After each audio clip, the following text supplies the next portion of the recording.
양재덕 회장님이나 또 우리 전영복 교수님이나 일자리 보장이 국가의 의무다 이렇게 규정을 하셨고 또 헌법 정신에다 말씀을 하셨는데, 사실 제가 이제 구청장을 하면서 우리 공직자들한테 그런 얘기를 많이 했어요. 우리 주민들한테 일자리를 찾아주는 것이 국가의 의무이기 때문에 우리 공무원들이 해야 할 의무이다 이렇게 말은 많이 했는데 아무도 실제로는 그렇게 느끼지 않고 있습니다. 그 일자리는 자기들이 알아서 찾는 거지 왜 우리 공무원들이 그 일자리를 찾아줘야 되고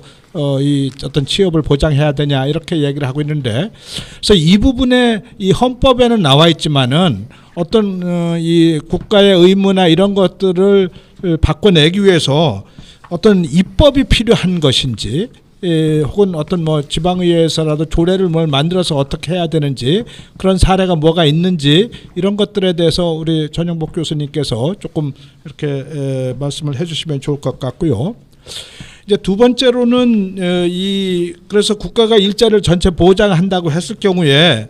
뭐 그럼 그 재정을 어떻게 만들 거냐, 또 일자리는 도대체 어떤 일자리를 만들 거냐, 또 그런 것들에서 부정적인 효과는 없는가, 이런 것들에 대한 의구심이 있을 수가 있는데 그 부분에 대해서는 우리 전영복 교수님께서 잘 설명을 해주셨고,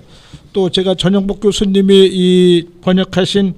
일자리 보장이란 이 진인진에서 나온 책을 보니까 여기에 잘 설명이 돼 있어서, 그런데 하여간 이런 부분들에 대한 것은 이제 우리가 국민들을 어떻게 설득하느냐 하는 문제일 것 같습니다. 그리고 이제 재정에 대해서도 굉장히 문제가 없다 이렇게 말씀을 하셨는데, 지금 뭐 200만 명을 한 일자리 보장을 하면 뭐 60조쯤 든다고도 말씀을 하셨는데 실제로 이제 그런 문제들은 문제가 없을 수도 있을 것 같아요. 그래서 지금 이제 제가 하나 질문을 또 드리고 싶은 것은,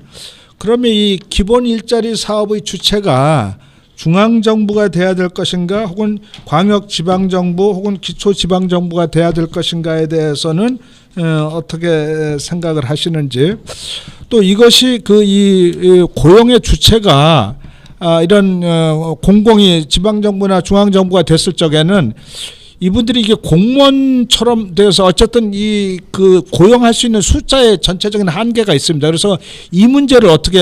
풀어야 될 것인지, 무슨 비영리 법인을 따로 세워야 되는 건지, 그러니까 이 고용의 주체를 어떻게 세워야 할 것인가에 대한 문제들, 그리고 이 중앙정부와 지방정부 사이에 재정 부담 비율은 어떻게 하는 것이 좋은지, 그러니까